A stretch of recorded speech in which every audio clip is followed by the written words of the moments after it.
யாரும் ஒரு செயலை செய்து முடிவெடுக்க முடியாத சூழ்நிலை இருந்தாலும் இவர்கள் அதை சரியாக செய்து அதற்கான விடையை சொல்லக்கூடியவர்கள் யாருன்னு பார்த்தீங்கன்னா மீனராசி தாங்க. எப்படிப்பட்டதாக இருந்தாலும் அந்த இடத்துல பதிலை கரெக்டாக சொல்லுவாங்க. அறிவிற்கும் உணர்விற்கும் சமமான நிலையை அவங்க செய்வாங்க. ஏன்னா அறிவு சிந்தனை எந்த அளவுக்கு அவங்க பக்குவமாக இருக்காங்களோ அதே அளவுக்கு உணர்விற்கும் மரியாதை கொடுப்பாங்க. யாருக்காவது ஒரு பிரச்சனை, அடுத்தவங்களுக்கு ஒரு பிரச்சனைனா அதை தாம் பிரச்சனையாக எடுத்துக்கொண்டு செயல்படக்கூடியவர்கள் தாங்க மீனராசி. அது அவங்களுக்கு தானே, நமக்கு என்ன அப்படிங்கிற எண்ணமே இருக்காது. அச்சோ அவங்களுக்கு ஒரு பிரச்சனையா, அதில் நம்ம என்ன பண்ணணுங்கிறதுல தெளிவாக அந்த ஏதாவது ஒரு முயற்சி பண்ணி அவங்களுக்கு சப்போர்ட் பண்ணக்கூடிய ஆட்கள் யாருன்னு பார்த்தீங்கன்னா மீனராசி. இது இவங்க இயல்பான ஒரு செயல் தாங்க. இவங்க இயல்பே அதுதான். பிறர் துன்பத்தை காணக்கூடிய அளவுக்கு அவங்களுக்கு மனதளவில் தைரியம் இருக்காது. ஒருத்தவங்களை கஷ்டப்படுத்துகிறாங்கன்னும் பொழுது அவங்களால அதை தாங்கிக்கவே முடியாது. யாராவனாலும் இருங்கப்பா, ஏன்ப்பா அவங்கள கஷ்டப்படுத்துகிறீங்க அப்படிங்கிற அளவுக்கு இவங்களோட பேசுகிறதும் அதற்கான அவங்கள வெளியே கொண்டுட்டு வர்றதும் பெரிய விஷயமா இருக்குங்க. அதே போல் எல்லா இடத்திலும் அவர்கள் விட்டு கொடுக்கும் தன்மை அவங்களுக்கு மட்டும்தான் ஜாஸ்தி. எல்லா இடத்துலையும் விட்டு கொடுப்பாங்க. அது எதா வேணாலும் இருக்கலாம். அந்த மாதிரியான ஒரு நல்ல குணத்திற்கு சொந்தக்காரர்கள் இவங்க தான். அதே போல் நிறைய கற்பனைகளோடு வாழக்கூடியவர்களும் மீனராசிங்க. நிறைய இமேஜினேஷன் பண்ணிக்குவாங்க. இதை அப்படி பண்ணிடலாம், அதை அப்படி பண்ணிடலாம், அதை செஞ்சிடலாம். எதா இருந்தாலும் எளிமையாக அவங்களுக்குள்ள கற்பனையாக பண்ணிக்குவாங்க. நான் முடிச்சிருவேன்ற எண்ணங்கள் ஏற்பட்டுடும். மனதளவில் யாராவது இவங்க கூட அன்பாவோ பாசமாவோ நெருக்கமாவோ இருந்தாங்கன்னா கடைசி வரைக்கும் அவங்களுக்கு நன்மை செஞ்சுக்கிட்டே இருப்பாங்க. அந்த அளவுக்கு இவங்களோட செயல்பாடுகள் எல்லாம் அப்படி அற்புதமாக இருக்கும். அந்த உறவுக்காக அவங்க ஏங்கிக்கிட்டு இருப்பாங்க.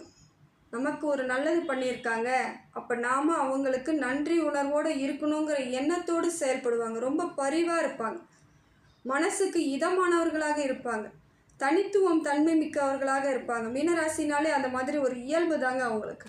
அதே போல் பல இடங்களில் பல சிக்கல்களை சந்திச்சிருப்பாங்க. எந்த ஒரு வாய்ப்பும் இவங்களுக்கு எளிமையெல்லாம் கிடைக்காதுங்க. ரொம்ப சிக்கி கஷ்டப்பட்டு அப்படி ஒரு வாய்ப்பு கிடைச்சி அதில் போராடி பல பேர் ஜெயிச்சிருப்பாங்க, பல பேர் அதில் தோற்றுருப்பாங்க, பல பேர் பாதியிலே விட்டுட்டு வரவங்க நிறைய பேர் மீனராசி. ஒரு வாய்ப்பு கிடைக்கிறதுக்கு அவ்வளோ போராட்டத்தோடு தான் இன்றைய வரைக்கும் வாழ்ந்துட்டுருக்காங்க. அதே போல் பிறர் வாழ்க்கையை பார்த்து என்றைக்கும் பொறாமையே படாதவங்க இவங்க தாங்க. யாரையும் பார்த்து பொறாமலாம் பட மாட்டாங்க.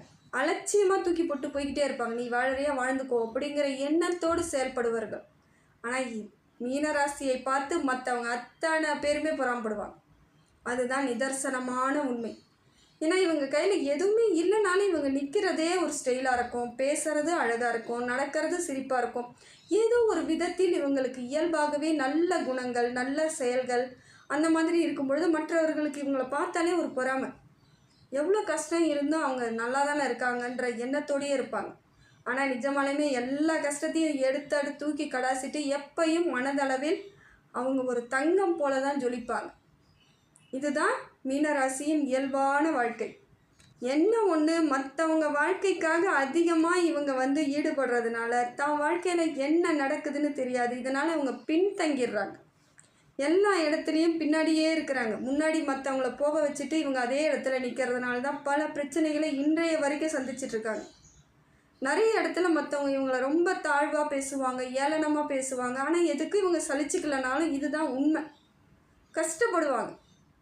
எல்லாரையும் ஏற்றி விட்ட ஏணியாகத்தான் இன்றைய வரைக்கும் இருப்பாங்க. இது இவங்களுக்கு இயல்பான ஒன்றாக இருந்தாலும் வழிகளை கொடுக்கக்கூடியதாக தாங்க இருக்குது. அதே போல் ஆன்மீகத்தின் மீது பயங்கர அவங்களுக்கு நம்பிக்கைங்க. ஆன்மீகத்தின் மீது ரொம்ப அலாதி நம்பிக்கை, அலாதி சந்தோஷம். இறைவனை நினைத்தாலே அவங்க மனசு பூரிச்சுக்கும். அது எந்த கடவுளாக வேணாலும் இருக்கலாம். அவங்களுக்கு பிடிச்சது எந்த கடவுளாக நினைச்சாலும் அவங்க மனசளவில் அவ்வளோ சந்தோஷப்படுவாங்க.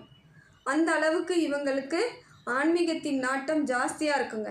இப்படிப்பட்ட மீனராசிக்கு வரக்கூடிய காலங்களில் ஜாதகம் எப்படி இருக்குது, பலன்கள் என்ன தருது, கிரகங்கள் என்ன மாற்றத்தை ஏற்படுத்துதுன்னு சொல்லிட்டு பார்க்கலாங்க. மீனராசிக்கு அதிபதி யாருன்னு பார்த்தீங்கன்னா குரு பகவான். அப்படிப்பட்ட சூழ்நிலை இவங்களுக்கு இருக்கிறது காரணத்தால் தான் ஆன்மீகத்தின் மீது எப்பொழுதும் ஒரு உந்துதல் இருந்துக்கிட்டே இருக்கும். அவங்க மனசு எப்பயும் ஆன்மீகத்தை நாடியே இருக்கிறது காரணம் தான். ஆன்மீக சிந்தனை அதிகமாக இருக்கும். குருவாக ஒரு நெறி வழிகாட்டல். ஆனால் என்ன, மீனத்திற்கு அமைதியாக நிற்பது ரொம்ப பிடிக்கும். ரொம்ப அமைதியாக நிற்பாங்க. நிறைய வழிகாட்டியாக செயல்படுவாங்க.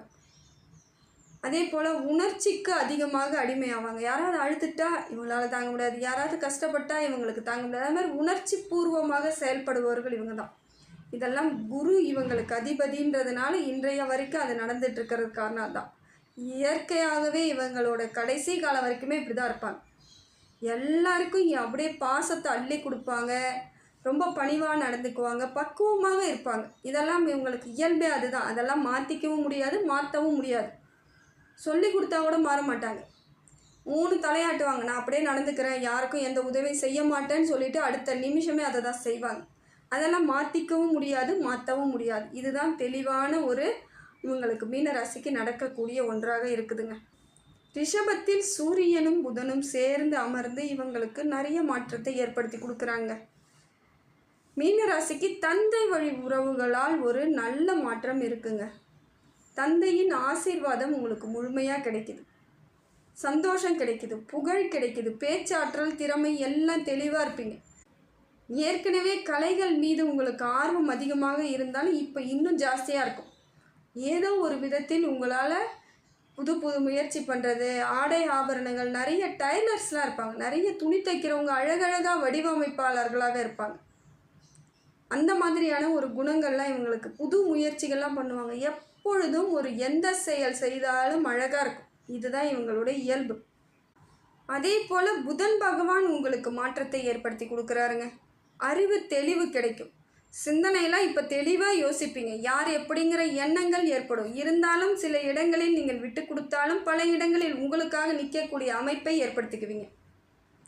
சகோதர வழி உறவுகள்லாம் இது நாள் வரைக்கும் ஏதோ சச்சரவாக இருந்தாலும் இப்போ கொஞ்சம் பேச்சுவார்த்தைக்கு போகிறது, பேசுறது, அந்த மாதிரியான ஒரு நல்லது கெட்டதில் கலந்துக்கிறது, அந்த மாதிரி அமைப்புகள் ஏற்படும். ஏன்னா பல சங்கடங்களை சந்திச்சிருக்கீங்க. மீனராசி கொஞ்சம் நஞ்சம் கிடையாது கஷ்டன்றது. எல்லா இடத்துலையும் ஒதுங்கியெல்லாம் போனவங்க நீங்கள் தான். நிறைய ஃபங்க்ஷன்லாம் வேண்டாம் அப்படின்னு அவாய்ட் பண்ணியிருப்பீங்க. ஆனால் இப்போ எல்லாத்துக்கும் போவீங்க, எல்லாருக்கூடையும் அனுசரிப்பீங்க, எல்லாரும் உங்களுடன் வந்து பழகணும்னு நினைப்பாங்க. ஏன்னா உங்கள் குணங்கள் அப்படி தானே. எல்லாருக்கிட்டையும் எளிமையாக தானே பழகுவீங்க. ஏதோ பிரச்சனைன்னும் பொழுது ஒதுங்கி இருந்த நீங்கள் இப்போ சேர்வதற்கான வாய்ப்புகளை உங்களுக்கு புதன் பகவான் கொடுக்குறாருங்க. எல்லா கட்டத்திலும் நீங்கள் நினைத்தது நடக்கக்கூடிய அமைப்பு தாங்க இருக்குது.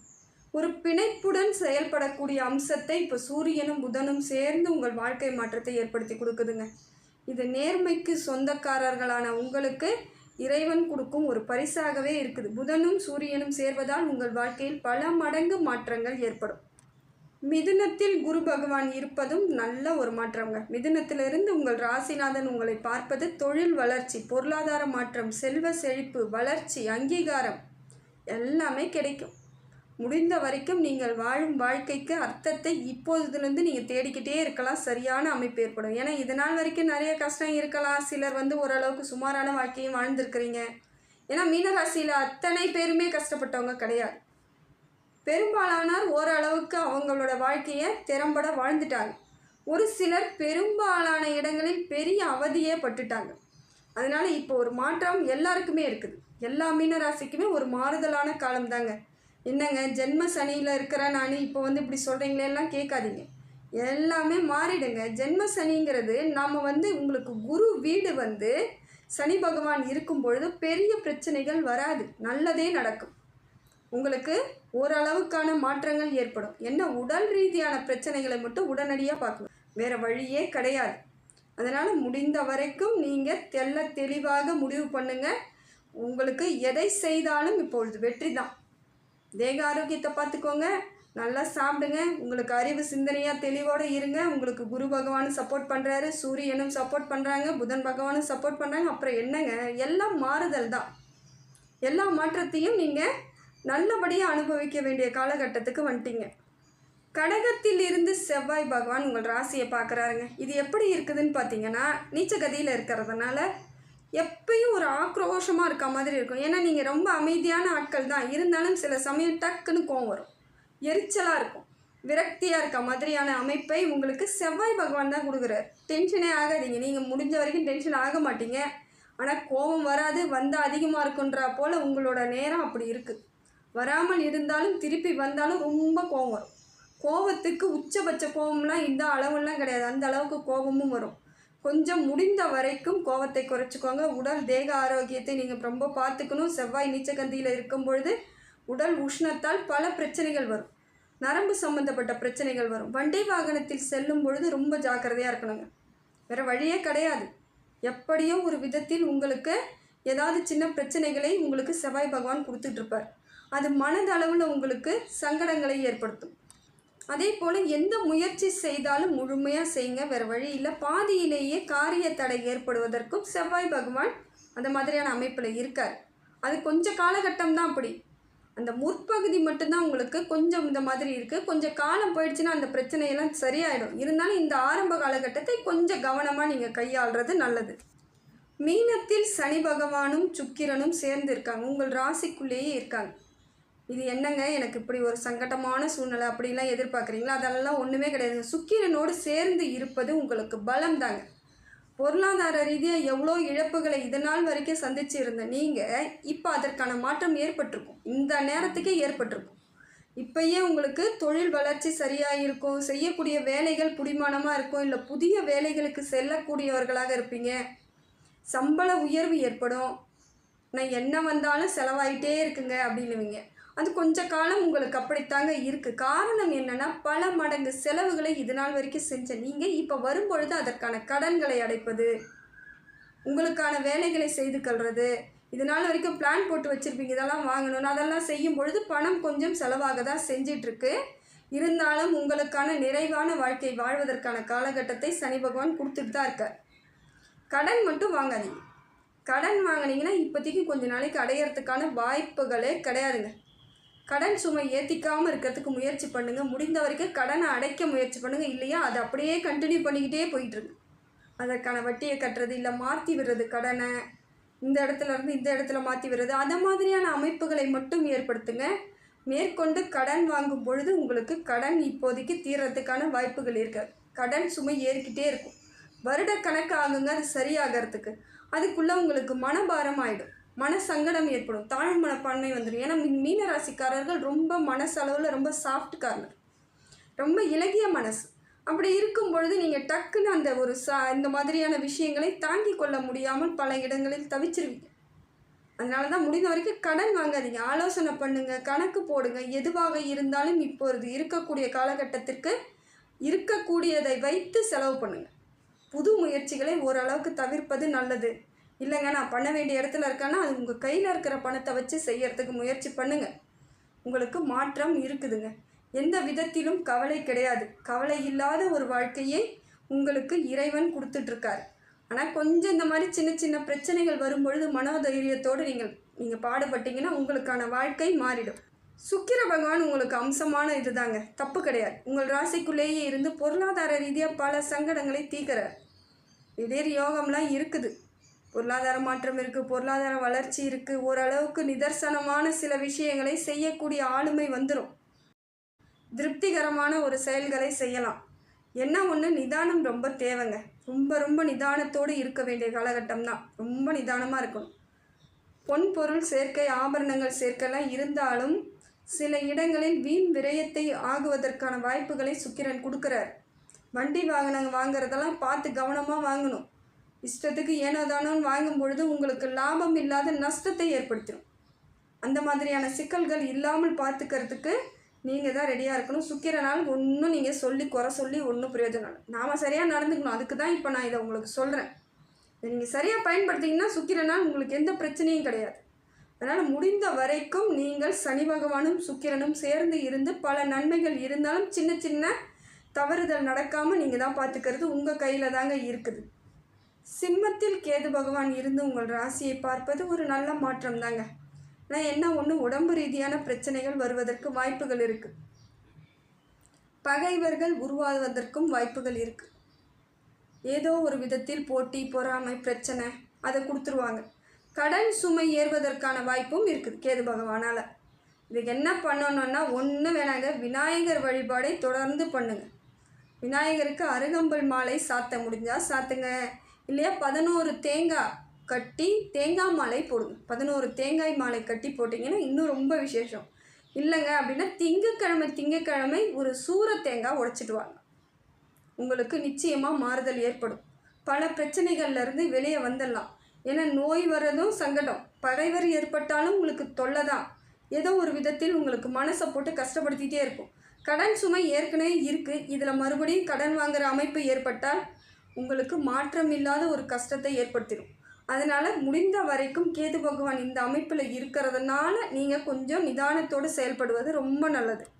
உங்களை நீங்களே யார் என்று உணரும் தருணம் இது. அதனால் முடிந்த வரைக்கும் நீங்கள் யாருன்னு யோசிச்சுட்டு அதற்கு தகுந்தாற் போல் செலவுகளாக இருந்தாலும் சரி, எந்த விஷயத்தில் ஈடுபட்டாலும் சரி, அதற்கு சரியான அமைப்பை ஏற்படுத்திக்கோங்க. அதுக்கடுத்து பார்த்திங்கன்னா கும்பத்திலிருந்து ராகு பகவான். இது எப்படி இருக்குன்னு பார்த்தீங்கன்னா, ஆன்மீகத்தின் சிந்தனை அதிகமாக இருந்தாலும் பொருளாதார ரீதியாக நீங்கள் பெரிய அளவுக்கு வர முடியாது. சுமாரான பலனை தரார், பெரிய மாற்றத்தை தரலை. ஏன்னா ராகு பகவான் நல்ல இடத்துல இருந்து நல்ல மாற்றத்தை கொடுத்தா பொருளாதார ரீதியாக பல மடங்கு உயர்வு ஏற்படும், ராஜ யோகமே கிடச்சிரும். ஆனால் இப்போ பார்த்தீங்கன்னா இப்போ எப்படி இருக்கிறீங்களோ அதே அமைப்பில் தான் கொண்டுட்டு போகிறார். கொஞ்சம் உங்களுக்கு வேலையெல்லாம் சுமை ஏற்படுவதற்கு வாய்ப்புகள் இருக்குது. பண வரவு எவ்வளவு இருந்தாலும் இல்லாத போல் ஒரு அமைப்பு இருந்துகிட்டே இருக்கும். கையில் தங்காத மாதிரியான ஒரு அமைப்புகள் இருக்கும். மனசுக்குள்ளே ஒரு தைரியம் இல்லாமல் இருக்கும். அதுக்கெல்லாம் இடம் கொடுக்காதீங்க. கொஞ்சம் காலகட்டம், இவ்வளோ தூரம் கடந்து வந்திருக்கிறீங்க. அப்படி இருக்கும் பொழுது மீண்டு வருவதற்கு இன்னும் கொஞ்சம் காலம்தான். எல்லாமே சரியாயிடும்ன்ற நம்பிக்கையோடு செயல்படுங்க. ராகுவால் உங்களுக்கு இந்த சின்ன சின்ன பிரச்சனைகள் இருந்தாலும் நிறைய கோவில்களுக்கு போங்க, மன சங்கடங்களை தீர்த்துக்கோங்க. அதே போல் துர்க்கை கோவிலில் ராகு காலத்தில் வெள்ளிக்கிழமை செவ்வாய்க்கிழமை தீபம் ஏற்றி வச்சுடுவாங்க. பெரிய பிரச்சனையே கிடையாதுங்க. துர்க்கைக்கு ராகு காலத்தில் நல்லெண்ணெய் தீபம் ஏற்றி வச்சுடுவாங்க. எலுமிச்சை பழத்தில் தீபம் ஏற்ற வேணாம், வெறும் நல்லெண்ணெய் அகல் போட்டு தீபம் ஏற்றி வச்சுடுவாங்க. கூடிய விரைவில் கண் கூட பார்ப்பீங்க. அது 9 வாரம் தொடர்ந்து செய்தாலும் நல்லது.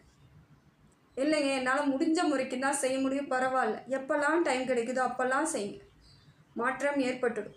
எது ஒன்றும் நம்ம பிளான் பண்ணுறது தான். அதனால் நீங்கள் முடிஞ்ச வரைக்கும் அதை எப்படி பிளான் பண்ணி எந்த மாதிரி போகணுன்னு பிளான் பண்ணி செய்யுங்க. உங்கள் மனசுக்குள்ளே இது நாள் வரைக்கும் இருந்து வந்த சங்கடங்கள் எல்லாமே தீர்ந்துருங்க. காலம் உங்களுக்கு கனிவான காலமாக தான் இருக்குது. அதை சரியாக பயன்படுத்திக்கிறது உங்கள் கையில் தான் இருக்குது. இது நாள் வரையும் எப்படியோ கஷ்டம், துன்பம், கவலை இருந்தாலும் இனி வரக்கூடிய காலங்களெல்லாம் இறைவன் அருளால் உங்களுக்கு பெரிய மாற்றத்தை ஏற்படுத்தி கொடுக்குதுங்க.